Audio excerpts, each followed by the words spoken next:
छोट छुआ मान क्षेत्र में हो कि यंग एडल्ट माने हुंतु एमिति बहुत सारा लोक माने अछंती जेउ माननको कि मिल्क रु एलर्जिक रिएक्शन हेथाय किंबा से माने जेबे भी मिल्क जातीय प्रोडक्ट यूज करंती ताहले इमिडिएटली तांको बॉडी रे एलर्जिक रिएक्शन हेथाय। एहा मुख्यतः सेमानक बॉडी रे थिबा इम्यून सिस्टम जेतेबेले मिल्क रु रिलीज होतबा प्रोटीन सहित ओवर रिएक्शन करे सेतेबेले बॉडी रे केते गुडिए टॉक्सिन्स रिलीज हेताय। एई टॉक्सिन को आमे हिस्टामाइन बोली कहिताउ।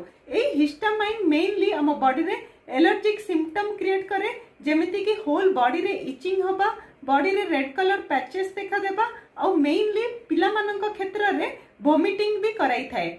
एई सिम्पटम गुडा को होमियोपैथिक रे एमिति गोटे रेमेडी रहिची जहाँ को यूज कले आपण परमानेंटली मिल्क रु होतबा एलर्जिक रिएक्शन को ठीक करि परिबे।